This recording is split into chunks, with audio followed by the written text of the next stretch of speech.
संतोषी माता की जय। स्वागत है आपका हमारे चैनल पर।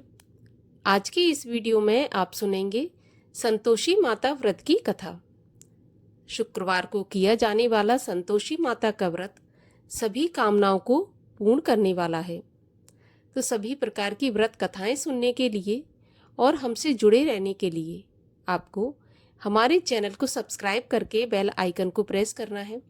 आज की वीडियो अच्छी लगे तो लाइक करें और शेयर करें। तो चलिए अब हम सुनते हैं संतोषी माता के व्रत की कथा। एक बुढ़िया थी और उसके 7 पुत्र थे। 6 कमाने वाले थे, एक निकम्मा था। बुढ़िया माँ 6 पुत्रों की रसोई बनाती, भोजन कराती और पीछे से जो कुछ बचता तो 7वें को दे देती थी। परंतु वह बड़ा भोला भाला था, मन में कुछ विचार नहीं करता था। एक दिन अपनी बहू से बोला, देखो मेरी माँ का मुझ पर कितना प्यार है। वह बोली, क्यों नहीं, सबका जूठा बचा हुआ तुमको खिलाती है। वह बोला, ऐसा नहीं हो सकता, मैं जब तक अपनी आँखों से नहीं देखूं तब तक नहीं मान सकता। तो बहू बोली, देख लोगे तब तो मानोगे। कुछ दिन बाद बड़ा त्योहार आया। घर में 7 प्रकार के भोजन और चूरमा के लड्डू बने। वह जांचने को सिर दर्द का बहाना करके पतला कपड़ा सिर पर ओढ़कर रसोई घर में सो गया और कपड़े में से सब देखता रहा। 6 भाई भोजन करने आए। उसने देखा माँ ने उनके लिए सुंदर सुंदर आसन बिछाए हैं, 7 प्रकार की रसोई परोसी है और आग्रह करके जिमाती है। वह देखता रहा। 6 भाई भोजन करके उठे, तब माता ने उनकी जूठी थालियों में से लड्डुओं के टुकड़ों को उठाया और एक लड्डू बनाया। जूठन साफ कर बुढ़िया माँ ने पुकारा, उठो बेटा, 6 भाई भोजन कर गए, अब तू ही बाकी है, उठना, कब खाएगा। वह कहने लगा, माँ मुझे भोजन नहीं करना, मैं परदेश जा रहा हूँ। माता ने कहा, कल जाता हो तो आज ही चला जा। वह बोला, हाँ हाँ माँ, आज ही जा रहा हूँ। यह कहकर वह घर से निकल गया। चलते समय बहू की याद आई।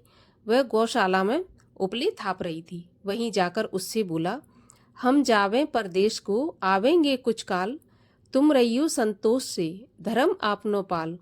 वह बोली, जाओ पिया आनंद से, हमरो सोच हटाए, राम भरोसे हम रहें, ईश्वर तुम्हें सहाय। देव निशानी आपनी देख धरू में धीर, सुध हमरी न बिसारियो, रखियो मन गंभीर। वह बोला, मेरे पास तो कुछ नहीं है, ये अंगूठी है, सो ले लो और अपनी कुछ निशानी मुझे दे दो। वह बोली, मेरे पास क्या है, यह गोबर के भरा हाथ है। यह कहकर उसकी पीठ पर गोबर के हाथ की थाप मार दी। अब बुढ़िया का बेटा चल दिया। चलते चलते दूर देश में पहुंचा। वहां पर एक साहूकार की दुकान थी। वहां जाकर कहने लगा, भाई मुझे नौकरी पर रख लो। साहूकार को जरूरत थी। बोला, ठीक है। लड़के ने पूछा, तनख्वाह क्या दोगे। तब साहूकार ने कहा, काम देखकर दाम मिलेंगे। अब लड़के को साहूकार की नौकरी मिल गई। वह सवेरे 7 बजे से रात तक नौकरी बजाने लगा। कुछ दिनों में दुकान का सारा लेन देन, हिसाब किताब, ग्राहकों को माल बेचना, सारा काम करने लगा। साहूकार के 7-8 नौकर थे। वे सब चक्कर में पड़ गए कि यह तो बहुत होशियार बन गया है। सेठ ने भी काम देखा और 3 महीने में ही उसे मुनाफे का साझीदार बना लिया। 12 वर्ष में वह नामी सेठ बन गया और मालिक सारा कारोबार उस पर छोड़कर बाहर चला गया। अब बहू पर क्या बीती वो सुनो। सास ससुर उसे दुख देने लगे। सारी गृहस्थी का काम करा के उसे लकड़ी लेने जंगल में भेजते। इस बीच घर की रोटियों के आटे से जो भूसी निकलती, उसकी रोटी बनाकर रख दी जाती और फूटे नारियल के खोपड़े में पानी। इस तरह दिन बीतते रहे। एक दिन वह लकड़ी लेने जा रही थी कि रास्ते में बहुत सी स्त्रियां संतोषी माता का व्रत करती दिखाई दी। वह वहां पर खड़ी होकर कथा सुनकर बोली, बहनों, यह तुम किस देवता का व्रत करती हो और इसके करने से क्या फल मिलता है? इस व्रत के करने की विधि क्या है? यदि तुम अपने इस व्रत का विधान मुझे समझाकर कहोगी तो मैं तुम्हारा बहुत एहसान मानूंगी। तब उनमें से एक स्त्री बोली, सुनो, ये संतोषी माता का व्रत है। इसके करने से निर्धनता, दरिद्रता का नाश होता है और लक्ष्मी आती है मन की चिंताएं दूर होती हैं। घर में सुख होने से मन को प्रसन्नता और शांति मिलती है। निपुत्री को पुत्र मिलता है। प्रियतम बाहर गया हो तो जल्दी आ जाता है। कुंवारी कन्या को मनपसंद वर मिलता है। राजद्वारे में बहुत दिनों से मुकदमा चलता हो तो खत्म हो जाता है। सब तरह सुख शांति हो, घर में धन जमा हो, पैसा जायदाद का लाभ हो, रोग दूर हो जाए और जो भी मनोकामना हो इस संतोषी माता के व्रत से पूरी हो जाती हैं, इसमें कोई संदेह नहीं है। वह पूछने लगी, यह व्रत कैसे किया जाता है, यह भी बताओ तो बड़ी कृपा होगी। तब वह स्त्री कहने लगी, 1.25 रुपये का गुड़ चना लेना, इच्छा हो तो 5.25 रुपये का लेना या 11.25 रुपये का, अपनी सहूलियत के अनुसार जितना हो सके सवाया लेना।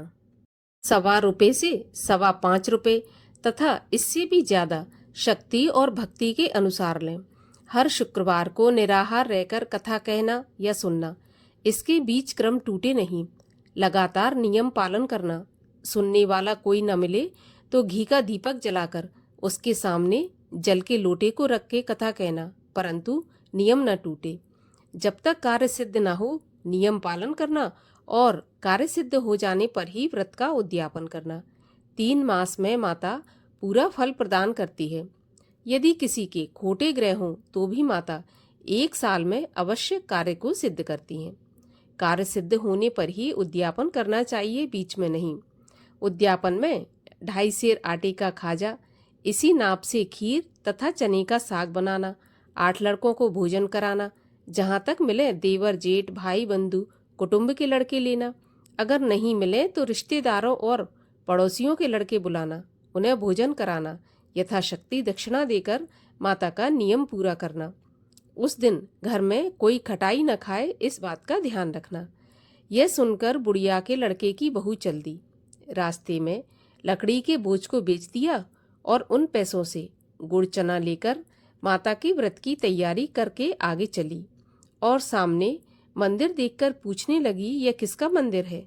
सब कहने लगे, यह संतोषी माता का मंदिर है। यह सुनकर माता के मंदिर में जाकर माता के चरणों में लौटने लगी।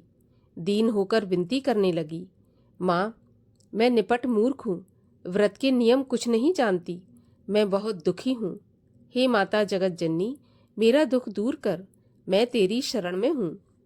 माता को दया आई। एक शुक्रवार बीता कि दूसरे शुक्रवार को ही इसके पति का पत्र आ गया और तीसरे को उसका भेजा हुआ पैसा भी आ पहुंचा। यह देखकर जेठानी मुंह से कोड़ने लगी, इतने दिनों में इतना पैसा आया, इसमें क्या बड़ाई है? लड़के ताने देने लगे। काकी के पास अब पत्र आने लगे, रुपया आने लगा। अब तो काकी की खातिर बढ़ेगी, अब तो काकी बुलाने से भी नहीं बोलेगी। बेचारी सरलता से कहती, भैया पत्र आवे रुपया आवे तो हम सबके लिए अच्छा है। ऐसा कहकर आंखों में आंसू भरकर संतोषी माता के मंदिर में आकर मातेश्वरी के चरणों में गिरकर रोने लगी। माँ, मैंने तुमसे पैसा नहीं मांगा, मुझे पैसे से क्या काम है, मुझे तो अपने सुहाग से काम है। मैं तो अपने स्वामी के दर्शन और सेवा मांगती हूँ। तब माता ने प्रसन्न होकर कहा, जा बेटी, तेरा स्वामी आएगा। यह सुनकर खुशी से बावली हो घर में जाकर काम करने लगी। अब संतोषी माँ विचार करने लगी कि इस भोली पुत्री से मैंने कह तो दिया तेरा पति आएगा, पर आएगा कहाँ से? वह तो सपने में भी इसे याद नहीं करता, उसे याद दिलाने मुझे ही जाना पड़ेगा। इस तरह माता बुढ़िया के बेटे के पास जाकर स्वप्न में प्रकट होकर कहने लगी कि साहूकार के बेटे, सोता है या जागता है? वह बोला, माता, सोता भी नहीं हूँ, जागता भी नहीं हूँ, बीच में ही हूँ, कहिए क्या आज्ञा है? माँ कहने लगी, तेरा घर बार है या नहीं? वह बोला, मेरा सब कुछ है माता, माँ बाप, भाई बहन, बहू, क्या कमी है? माँ बोली, भोले पुत्र, तेरी स्त्री बहुत कष्ट उठा रही है, माँ बाप उसे दुख दे रहे हैं, वह तेरे लिए तरस रही है, तू उसकी सुध ले। वह बोला, हाँ माता, यह तो मुझे मालूम है, परंतु मैं जाऊं तो जाऊं कैसे? परदेश की बात है, लेन देन का कोई हिसाब नहीं है, जाने का कोई रास्ता नजर नहीं आता, कैसे चला जाऊं? माँ कहने लगी, मेरी बात मान, सवेरे नहा धोकर संतोषी माता का नाम ले, घी का दीपक जलाकर दंडवत करके दुकान पर बैठना। देखते देखते तेरा लेन देन चुक जाएगा, जमा माल बिक जाएगा, सांझ होते होते धन का ढेर लग जाएगा। वह सवेरे बहुत जल्दी उठकर स्नान आदि करके संतोषी माँ को दंडवत करके घी का दीपक जलाकर दुकान पर जा बैठा। थोड़ी देर में वह क्या देखता है कि देने वाले रुपया लाए, लेने वाले हिसाब लेने लगे। कोठे में भरे सामानों के खरीददार नगद दाम में सौदा करने लगे। शाम तक धन का ढेर लग गया। माता का चमत्कार देख प्रसन्न हो मन में माता का नाम ले घर ले जाने के वास्ते गहना कपड़ा खरीदने लगा और यहाँ के काम से निपटकर घर को रवाना हुआ। वहाँ बहू बिचारी जंगल में लकड़ी लेने जाती है, लौटते वक्त माँ के मंदिर पर विश्राम करती है। वह तो उसका रोज रुकने का स्थान था। दूर से धूल उड़ती देख वह माता से पूछती है, माता यह धूल कैसी उड़ रही है? माँ कहती है, पुत्री तेरा पति आ रहा है, अब तू ऐसा कर लकड़ियों के 3 बोझ बना ले, एक नदी के किनारे रख, दूसरा मेरे मंदिर पर और तीसरा अपने सिर पर रख। तेरे पति को लकड़ी का गट्ठा देखकर मोह पैदा होगा, वह वहाँ रुकेगा, नाश्ता पानी बना खाकर माँ से मिलने जाएगा। तब तू लकड़ियों का बोझ बनाकर घर जाना और बीच चौक में गट्ठा डालकर 3 आवाजें जोर से लगाना, लो सासू जी लकड़ियों का गट्ठा लो, भूसे की रोटी दो, नारियल के खोपड़े में पानी दो, आज कौन मेहमान आया है।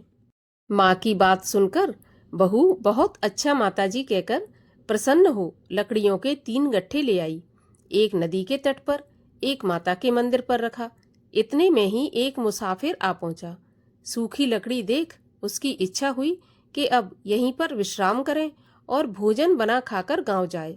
इस प्रकार भोजन बना विश्राम कर वह गांव को गया। सबसे प्रेम से मिला। उसी समय बहू सिर पर लकड़ी का गट्ठा लिए आती है। लकड़ी का भारी बोझ आंगन में डालकर जोर से 3 आवाज देती है, लो सासू जी लकड़ी का गट्ठा लो, भूसे की रोटी दो, नारियल के खोपड़े में पानी दो, आज कौन मेहमान आया है। यह सुनकर सास बाहर आकर अपने दिए हुए कष्टों को भुलाते हुए कहती है, बहू ऐसा क्यों कहती है, तेरा मालिक ही तो आया है, आ बैठ, मीठा भात खा, भोजन कर, कपड़े गहने पहन। इतने में आवाज सुनकर उसका स्वामी बाहर आता है और अंगूठी देखकर व्याकुल होकर माँ से पूछता है, माँ यह कौन है। माँ कहती है, बेटा ये तेरी बहू है, आज 12 वर्ष हो गए जब से तू गया है, तब से सारे गांव में जानवर की तरह भटकती फिरती है, कामकाज घर का कुछ करती नहीं, 4 समय आकर खा जाती है।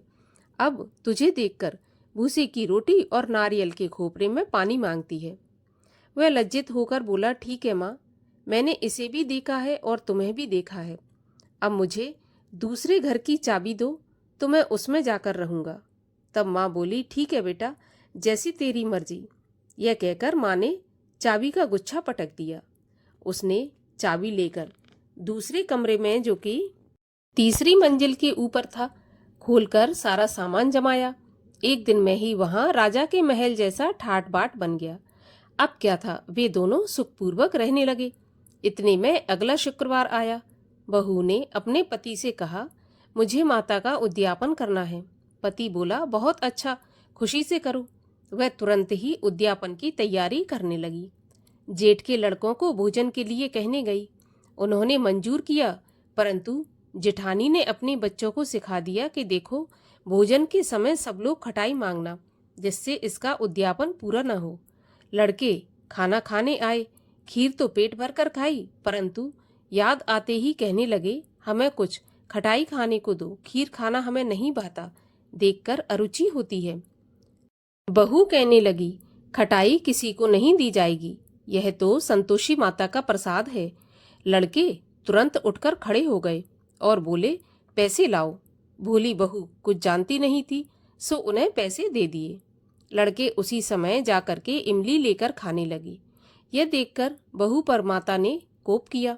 राजा के दूत उसके पति को पकड़कर ले गए।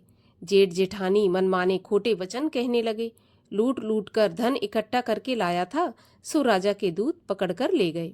अब सब मालूम हो जाएगा जब जेल की हवा खाएगा। बहू से ऐसे वचन सहन नहीं हुए। रोती रोती माता के मंदिर में गई। हे माता, तुमने ये क्या किया? हंसाकर अब क्यों रुलाने लगी? माता बोली, पुत्री, तूने उद्यापन करके मेरा व्रत भंग किया है।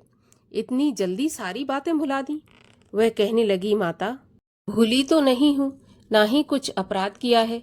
मुझे तो लड़कों ने भूल में डाल दिया। मैंने भूल से उन्हें पैसे दे दिए।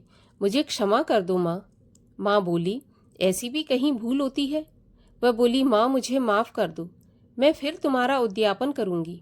माँ बोली, अब भूल मत करना। वह बोली, अब भूल नहीं होगी माँ। अब बताओ वे कैसे आएंगे? माँ बोली, जा पुत्री, तेरा पति तुझे रास्ते में ही आता मिलेगा। वह घर को चली। रास्ते में पति आता मिला। उसने पूछा, तुम कहाँ गए थे?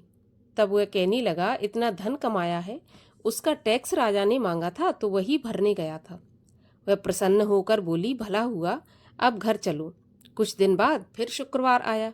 वह बोली, मुझे माता का उद्यापन करना है। तो पति ने कहा, खुशी से करो। वह फिर से जेठ के लड़कों से भोजन को कहने के लिए गई। जेठानी ने एक दो बातें सुनाई और लड़कों को सिखा दिया कि तुम पहले ही खटाई मांगना। लड़के कहने लगे, हमें खीर खाना नहीं भाता, जी बिगड़ता है, कुछ खटाई खाने को देना। वह बोली, खटाई खाने को नहीं मिलेगी, खाना हो तो खाओ। वह ब्राह्मणों के लड़कों को लाकर भोजन कराने लगी। यथाशक्ति दक्षिणा की जगह एक एक फल उन्हें दिया। इससे संतोषी माता प्रसन्न हुई। माता की कृपा होते ही 9वें मास उसको चंद्रमा के समान सुंदर पुत्र प्राप्त हुआ।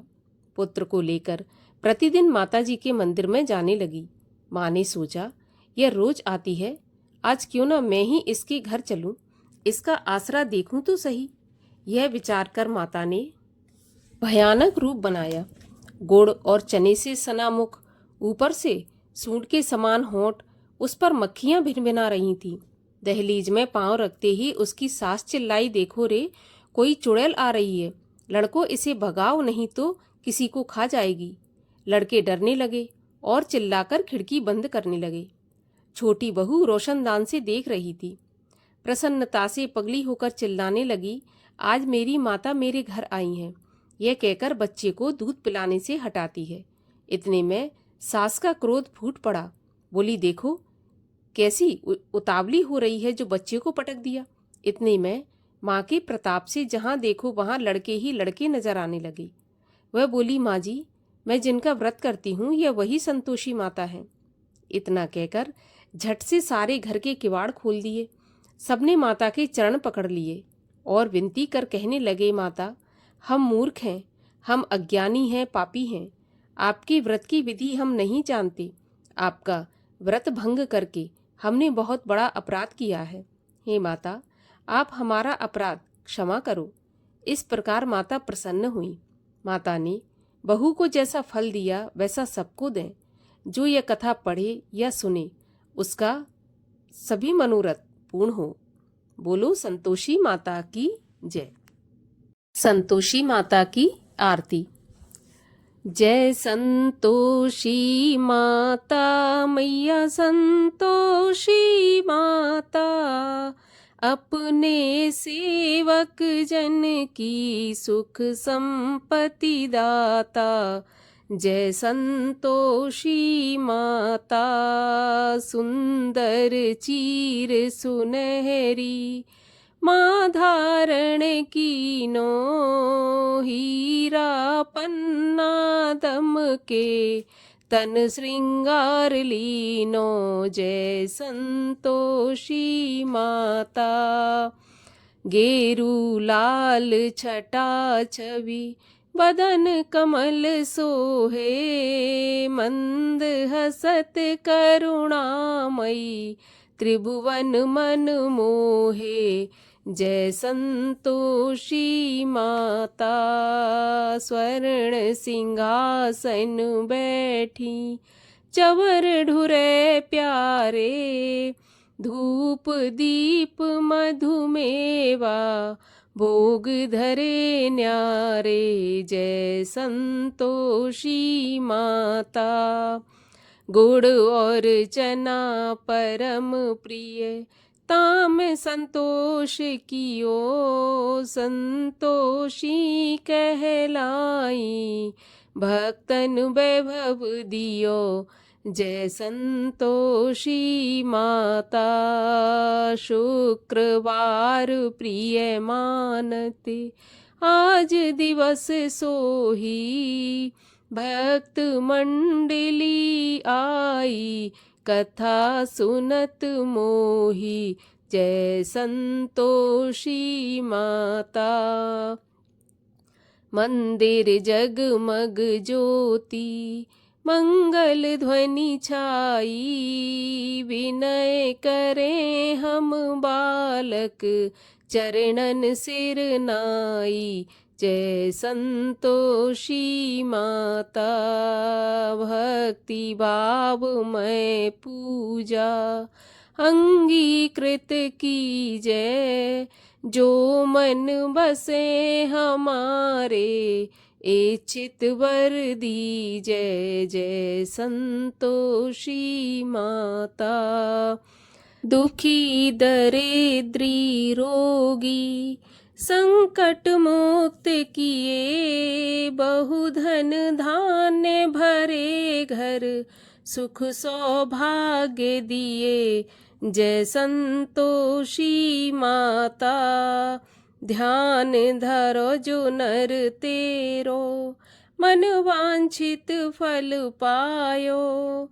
पूजा कथा श्रवण कर घर आनंद आयो। जय संतोषी माता। शरण गहे की लज्जा रखियो जगदम्बे। संकट तुम ही निवारो दयामयी अम्बे। जय संतोषी माता। संतोषी माँ की आरती जो कोई जन गावे। रिद्धि सिद्धि सुख संपत्ति जी भर के पावे। जय संतोषी माता। बोलिए संतोषी माता की जय।